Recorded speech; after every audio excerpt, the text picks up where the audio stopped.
Sziasztok! Ez a Metropolis Média kiadó könyvklubja. A mai beszélgetésünk témája Pia Leino Zenit című regénye. A kötet megjelenését az Európai Unió Kreatív Európa programja támogatta. Beszélgető társam pedig a kötet műfordítója Kovács Otília, én pedig Munt Katalin vagyok, a Metropolis Média kiadó vezetője. Hát talán először, nem is tudom, kezdjük az írónővel, hogy mit lehet róla tudni. Te biztos többet tudsz, mint én. Kicsivel csak. 1977-ben született, Helsinkiben él, és újságíró végzettségű, és újságíróként is dolgozik tulajdonképpen máig. A munkahelye már hosszú idő óta a Finn távirati iroda, tehát ő hírszerkesztőként, meg ilyen felelős hírszerkesztőként dolgozik jelenleg is az írás mellett, és újságírást tanít újságíróiskolákban. Úgyhogy ennyit lehet róla tudni, és emellett a 2010-es évek végén elkezdett regényeket írni. Igen, és akkor én úgy tudom, hogy ez tulajdonképpen egy trilógiát írt, amik nem szorosan kapcsolódnak egymáshoz, csak annyi a közös bennük, hogy mindegyik a jövőben játszódik, a nem túl távoli jövőben, és ugye az első kötet jelent meg magyarul, ezt 2018-ban írta, amit Ég címen jelentetett meg egy másik kiadó. Igen. És az egy, azt hiszem, ha jól látom, 2059-ben játszódik, és ezzel nyerte elő az Európai Unió irodalmi díját, és ezt követte a következő regénye, amit Overtime-ként mondanak angolul, igen, ami arról szól, hogy mit csinálnál, hogyha tudnád, hogy pontosan mikor fog véget érni az életed, hogy akkor ezt hogyan élnéd, vagy hogyan dolgoznád föl. És amiről most beszélünk, ez a harmadik regény, ez 2021-ben íródott, és ugye ennek meg Zenit a címe, és ez is a közeljövőben játszódik, a 40-es, vagy nem is tudom már. 2040-es években, igen. 40-es években játszódik, tehát igazából a közeljövőben, ami hát így nagyon érdekes, tehát azt gondolja tovább az írónő, hogy ezek a különböző mesterséges intelligenciák még jobban fejlődnek, ugye mindenki már ilyen, tulajdonképpen egész életét ilyen mesterséges intelligenciák között tölti. Hát ez tulajdonképpen ma is így van, de hogy ez még inkább jellemző lenne a közeljövő Finnországára. És most röviden elmondom a könyv történetét, hogy a főszereplő egy újságíró, aki a Google-nél dolgozik, és már ő is a mesterséges intelligencia segítségével írja a cikkeket, tehát igazából csak egy kicsit kell rajta csinosítgatnia, de nagyjából minden munkát a mesterséges intelligencia csinál, és a főnöke elküldi őt egy ilyen ökoközösségbe, hogy vizsgálódjon, tehát van egy ilyen közösség, akik a finn erdőbe kivonultak, és teljesen természetes életmódot folytatnak, kicsit ilyen hippi közösségre emlékeztet, ilyen természetes ételeket esznek, nem használnak semmiféle ilyen mobil info kommunikációs eszköz, se laptopot, se mobiltelefont, semmit, megpróbálnak normális kapcsolatokat ápolni egymással, és normális életet élni, és ők közéjük megy vizsgálódni ez a újságíró fiú, és miközben ilyen furcsa események történnek Finnország szerte, úgy tűnik, hogy minthogyha ezek az okos eszközök megkergülnének, és megtámadnák a használóikat, tehát mondjuk a relaxáló tartály megfőzi azt az embert, aki bele helyezkedett, hogy egy kicsit relaxáljon, a takarítógépek így az ember ellen fordulnak, és csomó ilyen veszélyes dolog történik, és olyan, mintha a szálak ebbe az ökoközösségbe vezetnének, és tulajdonképpen ezt kell kinyomozza, amellett, hogy megfigyelő, hogy működik ez a közösség, hogy most tényleg innen indul valami emberi mulasztásokról van szó, vagy egy hacker variálta meg a gépeket, vagy maga a mesterséges intelligencia az, ami fellázadt az emberek ellen, tehát egy ilyen nagyon érdekes, ilyen thrillerszerű nyomozás veszi kezdetét. Neked hogy tetszett ez a könyv? Hogy milyen volt így? Tetszett, és éppen azért talán ezen gondolkoztam, hogy hát mostanában egyre több talán a disztópia, meket a mesterséges intelligencia egy ilyen nagyon divatos téma, és mik a lehetőségek, veszélyek, úgyhogy sokféle módon próbálják feldolgozni. Nekem talán ez azért teszed be, nem vagyok olyan nagy sci-fi fogyasztó, mert ez valahogy így a közeli jövőbe helyezi ezeket a jelenségeket, meg hát az egész történetet, és valahogy úgy indít, hogy igazából ezeknek mondjuk így a könyv szerint 2040-es években játszódó történetnek tulajdonképpen a szálai, vagy bizonyos jelenségei már tényleg itt vannak, ahogy mondtad, és napjainkban, tehát hogy ezek körül vesznek minket. Illetve Finnország, ami egy picit talán még előrébb jár, vagy Magyarországhoz képest bizonyos értelemben már szintén futurisztikusabb országot ott meg végképp még előrébb tartanak, és hogy nagyon érdekes, meg talán ezzel tudhatni az olvasóra, hogy már jelenlévő, meglévő, körülöttünk lévő jelenségeket ugye a jövőbe helyez, és egy kicsit közelebb hozza, test közelbe hozza, hogy mi lenne, ha, mert hogy ezek már végül is itt vannak körülöttünk, és így érdemes ezeket végig gondolni. A másik, ami pedig tetszett benne, az az, hogy nem fekete-fehérre mutatja be ezt az egész jövőbeli, vagy közeljövőbeli világot, és nem állításokat tesz, hanem inkább kérdéseket vet fel. Sok téma fölmerül ennek kapcsán, nem csak a mesterséges intelligencia, hanem a környezetvédelem, egyáltalán az ökológiai rendszerek meglét vagy felborulása, az emberi kapcsolatok helyzete kérdése, a virtuális világok, meg a valóságos világok egymáshoz való viszonya, és meg sok más, amik ezekkel összefüggenek, és hogy nem ítélkezik, nem állít, hanem újabb és újabb nézőpontokat mutat, és kérdéseket vet fel, amit aztán tovább lehet gondolni.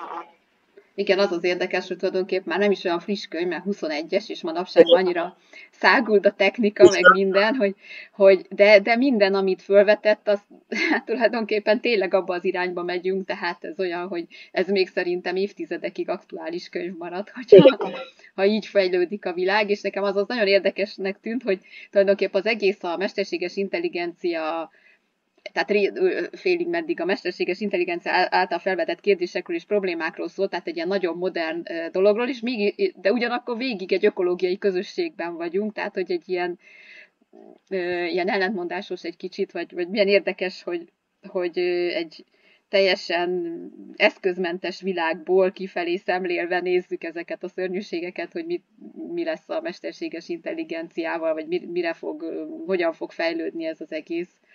És hogy mennyire, hogy szembeállítja ezeket az emberi kapcsolatokat azzal, hogy végül is ugye kiderül a regény egy pontján, tehát hogy a főhős, aki hát azt gondolt, hogy egy normál munkahelyen dolgozik, ha bár mindenki online dolgozik, tehát home office-ból már, és lényegtelen is tulajdonképpen, hogy ki van ott a túloldalán a képernyőnek, és mi is ugye itt a hátteret, hogyha értenénk hozzá, vagy érdekelne, át tudnánk alakítani tengerpartra, pálmafákkel, akármivé, tehát nem lehet tudni semmit, hogy akivel beszélsz, hol van, mi van, és egy ponton a regényben az is felmerül, hogy a munkáltatója egyáltalán embere is rákérdez. Igen. És hogy és tényleg látjuk, hogy már olyan deepfake videókat lehet csinálni, tehát valójában tényleg ott tartunk, hogy nem lehet tudni semmit már az emberi kapcsolatokról, hogy kivel beszélek, hogy az tényleg az-e,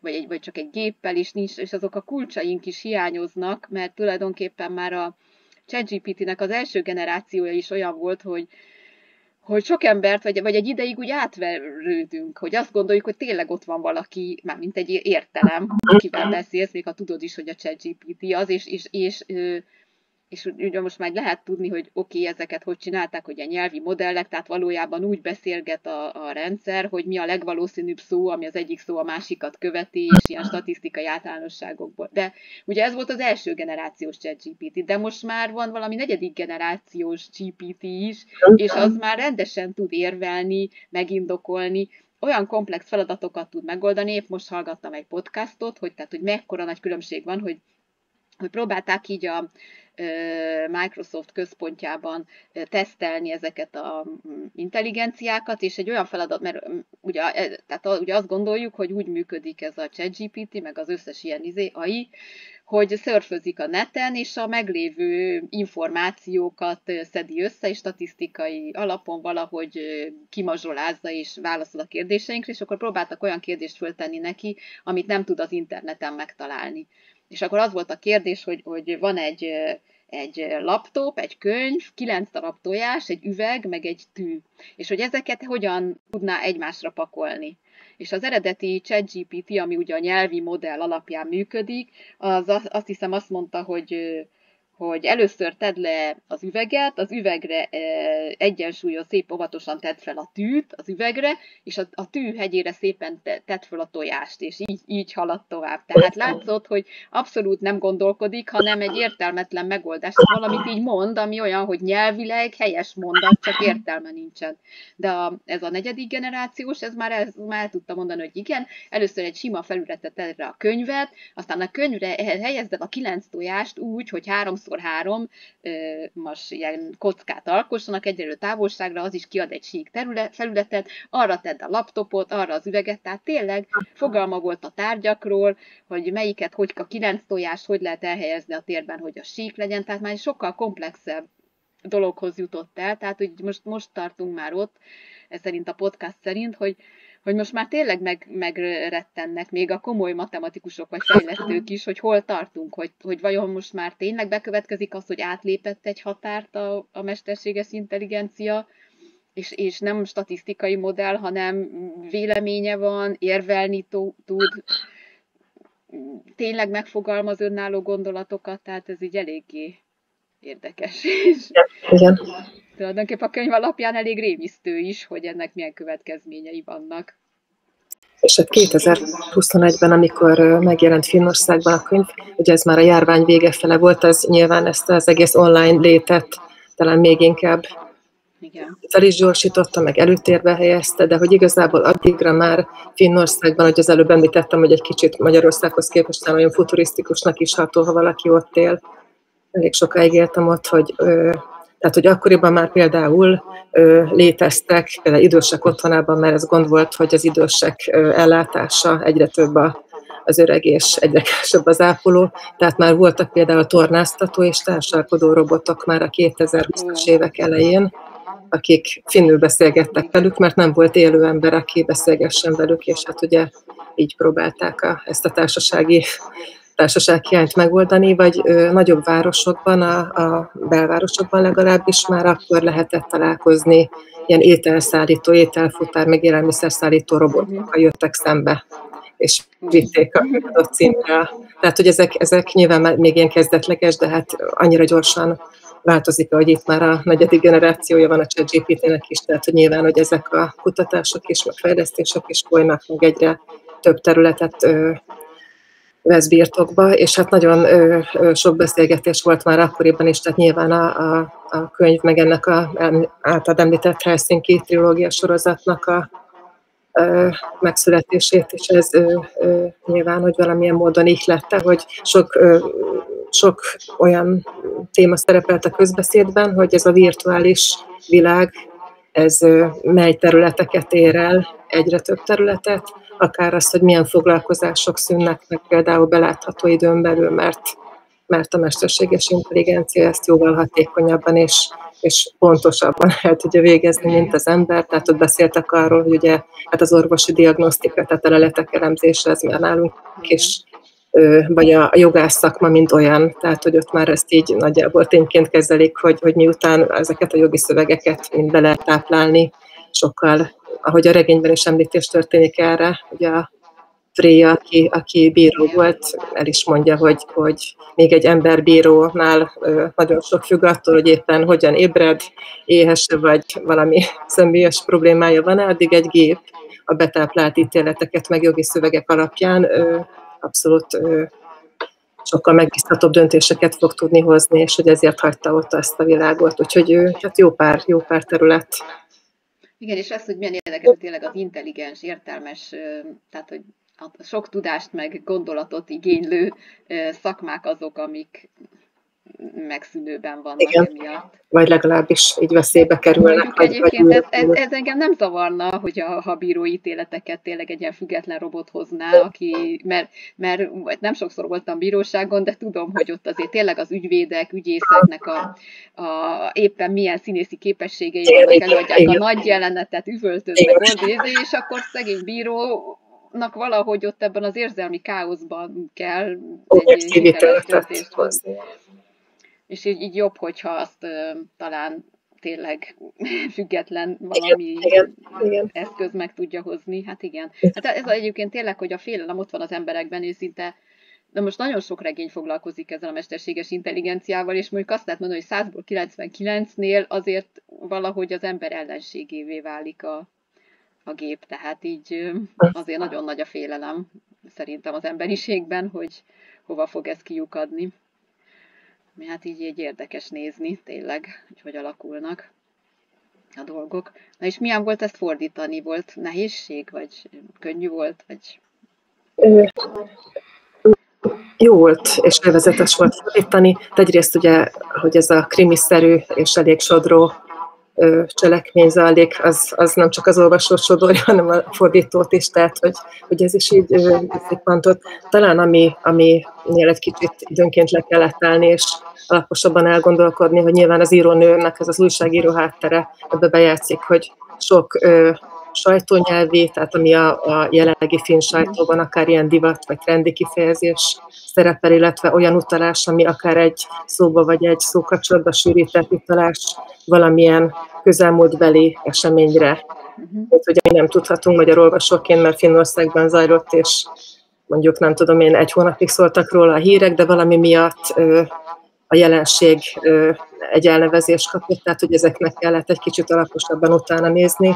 Nyilván egy fordításban nem lehet elmesélni a hátteret, a sztorit, miért is használják ezt a szót, és mire utal, hanem meg kellett találni azt a kifejezést, ami esetleg ott utal egy olyan jelenségre, ami egy ilyen komolyabb háttérmunkát, vagy ilyen felderítő munkát igényelt. Most 2 ilyen jut eszembe, hogy például a szülés sztrájk, ennek korábban egy politikusnak egy ilyen szerencsétlen elszólása miatt egy több hónapig tartó felzúdulást okozott ilyen nők helyzetével, vagy nők helyzetét érintő szerencsétlen elszólása, és akkor jött be ez a használatba és a közbeszédbe, vagy például a macsóvezető, ez is egy kicsit a férfi-női egyenjogúsággal kapcsolatos, tehát ott is egy ilyen hosszabb polémia volt, és hát akkor ezeknek azért úgy az ember utána néz, hogy pontosan mi is történt, és mi is ennek a dolognak a lényege, hogy mondjuk akár egy szóval, vagy